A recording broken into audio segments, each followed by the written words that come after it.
Apocalipse é livro de revelação. Mistérios são revelados aqui. Esse capítulo 17, um rei está para surgir, é chamado de o oitavo rei. A minha pergunta é, quem é esse oitavo rei? E o que isso tem a ver comigo e com você? Solta a vinheta.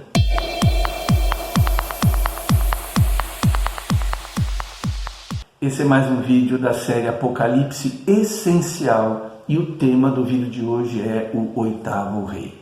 Então o texto de hoje é Apocalipse 17, de 9 a 11. Aqui se requer mente sábia. As 7 cabeças são 7 colinas sobre as quais está sentada a mulher. São também 7 reis, 5 já caíram, um ainda existe e o outro ainda não surgiu. Mas quando surgir, deverá permanecer durante pouco tempo. A besta que era e agora não é o oitavo rei. É um dos 7 e caminha para a perdição. No início, Roma era um conglomerado de 7 assentamentos sobre colinas à margem do rio Tibre. As 7 montanhas simbolizam a cidade de Roma. No tempo de João, o Império Romano vivia no luxo, espalhando falsas religiões, contaminando as nações com sua idolatria e perseguindo a igreja. Não era difícil identificar a mulher imoral com a cidade de Roma, que também simboliza historicamente 7 reinos. Conforme Apocalipse 17:10, 5 desses reis ou reinos saíram de cena. Um está presente no tempo de João e um ainda está por vir. Se esse é o caso, os 5 reinos passados podem ser o Egito, a Síria, a Babilônia, o Medo-Persa e a Grécia. O Império Romano seria o 6º dos dias de João. O reino futuro seria o Império Romano redivivo e o 7º, de onde sairia então o 8º rei, o Anticristo. A besta que era e agora não é o 8º rei, um dos 7 e caminha para a perdição. Então a expressão é um dos 7 refere-se ao fato de que ele ajudou todos os impérios do passado nos seus esforços para a perseguição do povo de Deus. Então, o que há de essencial aqui? Primeiramente, uma mente sábia. É assim que começa o texto de hoje. Então, o livro de Apocalipse é um livro para poucos, não por sua complexidade, mas porque é preciso entender que Provérbios 9:10 diz: o temor do Senhor é o princípio da sabedoria. Sim, temei a Deus e dai-lhe glória. O entendimento do Apocalipse acontecerá na proporção do temor a Deus. Para quem não teme a Deus, não há nada de interessante no Apocalipse. Se você entender isso, terá em suas mãos a chave para abrir os tesouros e revelações. Tema a Deus para aprender escatologia. Outra coisa essencial aqui: tudo passa. Eu conheci a cidade de Roma em 2016 e posso afirmar que eu fiquei assim extasiado com a suntuosidade dos monumentos históricos. Se em pleno século XXI ainda nos causa um espanto, se imagina a sensação de quem os contemplou no primeiro século. No entanto, a glória de Roma hoje não passa de um museu a céu aberto, onde alguns monumentos que você pode visitar pagando 5 euros. Tá? A aparência desse mundo passa. Até hoje a gente pode ouvir em algum barzinho de Roma, especialmente aquele frequentado por pessoas mais antigas, a seguinte frase: um dia o mundo se chamou Roma.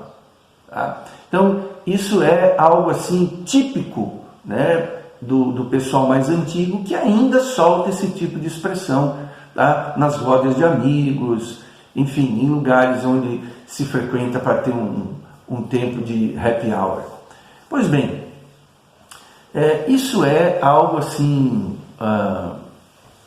interessante. Tá? Esse mundo que um dia se chamou Roma, ele não existe mais, ele já passou. Porque a aparência desse mundo antigo já passou. E não podemos nos iludir com a ostentação e a riqueza e a beleza dessa nossa era. Tudo isso vai passar, mas a palavra de Deus não. Outra coisa essencial aqui, o oitavo rei, que é o tema do vídeo de hoje, né? Ele vai vir dentro de uma sequência histórica, por isso a Bíblia o define dessa maneira, o oitavo. A humanidade clama por um governo central que promova a paz, mas não existe na linhagem humana alguém que tenha autoridade para isso. O oitavo rei virá como os demais vieram, mas adequado para essa nossa época, com a experiência dos impérios anteriores, e será talvez o mais sutil, o mais enganador, o mais ardiloso que os anteriores, mas vai fracassar como os demais. A besta que era e agora não é, é o oitavo rei, é um dos 7 e caminha para a perdição.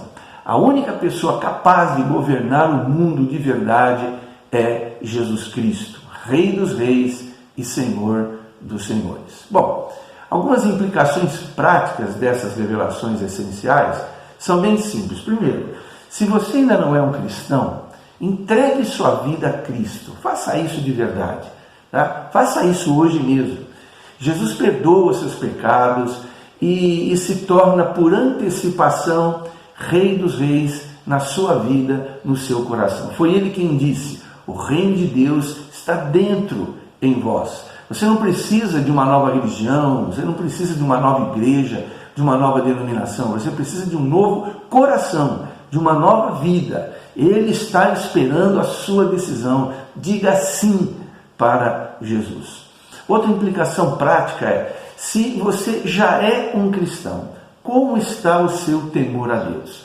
Para ter uma mente sábia é necessário temer a Deus, honrá-lo em tudo, servi-lo com todo o seu coração até o fim da sua vida nesse mundo. Faça isso na família, no trabalho, no lazer, na igreja, no seu ministério, se você lidera algum ministério, se você trabalha em algum ministério. Pensa nisso. Quanto mais você temer a Deus e o servir, mais livre e feliz você vai se sentir. A sua natureza pecaminosa, ela sempre vai te levar à escravidão, mas o temor a Deus te leva à verdadeira liberdade. Se, pois, o Filho vos libertar, sereis verdadeiramente livres. E para finalizar, viva à luz da eternidade.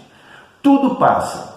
A lei da entropia, que é uma lei da física, nos ensina que nesse planeta, tudo que recebe energia solar se degrada, tudo enferruja, tudo apodrece, tudo se decompõe, mas a palavra de Deus dura para sempre. Nós não fomos feitos para a decomposição, nós somos feitos em Cristo para a ressurreição. Amém? Se você gostou desse vídeo, não esqueça de deixar o seu like, compartilhar com seus amigos e com o pessoal da igreja. No próximo traremos mais verdades acerca desse capítulo 17, que é precioso, e isso para a glória de Deus.